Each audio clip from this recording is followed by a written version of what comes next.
Good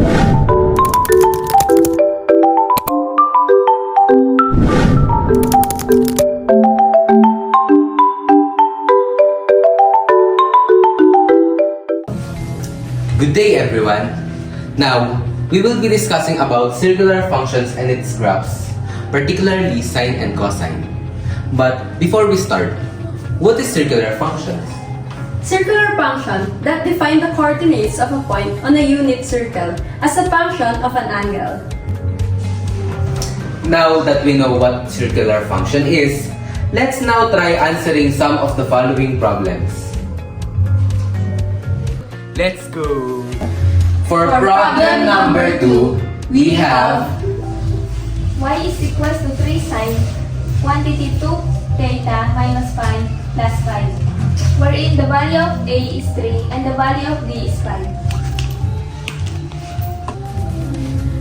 The set notation of domain is the set of all theta such that theta is element of real numbers. Where, as the interval notation of the domain is from negative infinity to positive infinity. So, the formula of the range is the set of all y is such that y is greater than or equal to d minus the absolute value of a, or y is less than or equal to d plus the absolute value of a. Wherein we substitute the value of a, which is 3, and the value of d, which is 5.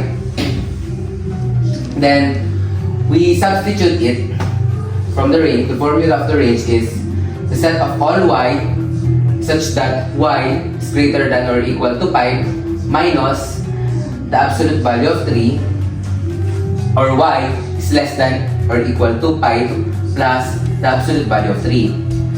So, we simplify it wherein the set of all y such that y is greater than or equal to 5 minus 3, or y is less than or equal to 5 plus 3. And we solve it. We subtract the 5 with 3 and we add the 5 to 3. So 5 minus 3 we got 2, and 5 plus 3 we got 8. Therefore, the set notation for the range is the set of all y such that y is greater than or equal to 2, or y is less than or equal to 8. And our interval notations for the range is from 2 to 8. And as for the problem number 6, we have y is equals to negative cosine 1/4 theta, wherein the value of a is equals to negative 1 and d is 0. In this problem, the set notation of the domain is set of all theta such that theta is an element of real numbers, while the interval notation is from negative infinity to positive infinity.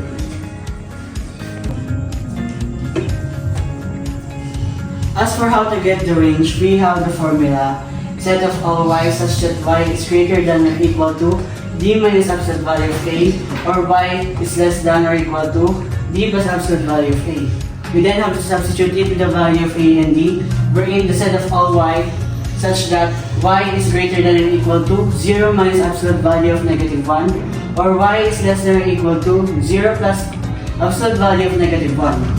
Then we have to simplify it, wherein the set of all y such that y is greater than or equal to 0 minus 1, or y is less than or equal to 0 plus 1. In order to get the set notation, the interval notation, we have to subtract 0 to 1 and add 0 to 1.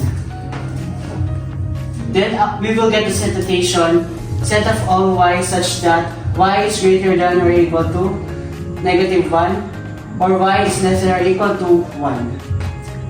We will then have the interval notation from negative 1 to positive 1. Now that you know how to solve these circular functions of sine and cosine, I challenge you to try this. Thank you for watching us. We are table number 2. I'm Casey Agustin. I'm PCRC. I'm JK de Belen. I'm YN Enriquez. I'm AK Zugid. I'm AA Perez. I'm JY Regala. Now it's the end! Thank you!